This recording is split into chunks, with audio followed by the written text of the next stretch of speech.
So hold on, if interpreters have to add or omit stuff because of linguistic difference, what does that mean about interpreting? I'm Jonathan Downey and this is Inside Interpreting. Well, interpreting is complicated. Very few people, even the experts, understand exactly how interpreters do it. In fact, I would guess that at the moment no one precisely understands how interpreters interpret. But one thing that we do understand well is that there are different ways of seeing the task of the interpreter. The traditional view, held by many interpreters to this day, and certainly the majority of clients, is that interpreters are basically kind of like conduits. The idea being that they take what is said in the original language, be it French or German or English or Swahili, and they transmit it beautifully across, perfectly across, into another language. And what you get at the end is exactly what you had in the beginning. This is where you hear people say that interpreters should be almost so good it's as if they didn't even exist. The invisible interpreter, the neutral interpreter, the objective interpreter, the impartial interpreter, although we'll come to impartiality in another video. That's the beauty of interpreting, as being so wonderful. It's suddenly as if the speakers learned another language and could communicate without us. Except there's a problem with that. Not only is it linguistically dubious, for the reasons that we just heard in the last video, languages describe concepts in the world in different ways, but it poses real problems when you realise that in all of the field research that has ever been done on interpreting, from the European Union to dating to hospitals to business meetings, we've yet to find a perfect conduit model interpreter.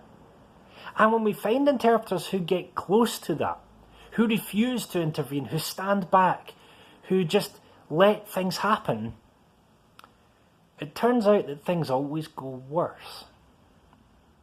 Philip Angermeyer, in a book called Speak English or What, looked at interpreting in small claims courts in New York City. And he found that the interpreters who adhered perfectly to what they believed were the ethics of their profession, not intervening, not changing register, not changing tone of voice, those interpreters, when they worked, tended to end up with creating lots of misunderstandings. And I use the word create advisedly. Something simple as in a situation where the English-speaking defendant is speaking to the judge, or in this case an arbitrator, and the non-English-speaking plaintiff wants to understand what's going on. Classic conduit model interpreting would say, well, if the speaker says you, the interpreter should say you, whichever version is appropriate in your language, of course. And if the speaker is saying he, then the interpreter should say he, and so on. That's classic interpreting.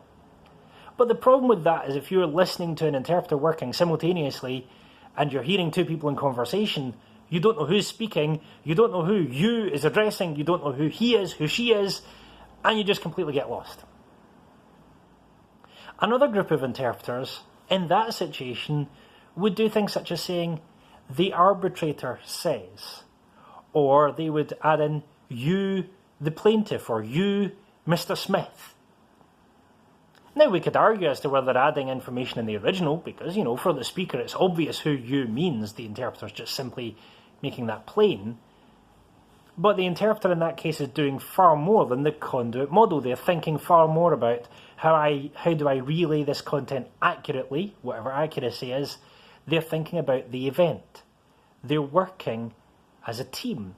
That's why increasingly researchers are talking about interpreting being a triad, where the speaker, the interpreter, and the audience have to work together to make interpreting work. And in the last video of this mini-series, we'll talk more about what it means to make interpreting work. I'm Jonathan Downey, and this is Inside Interpreting.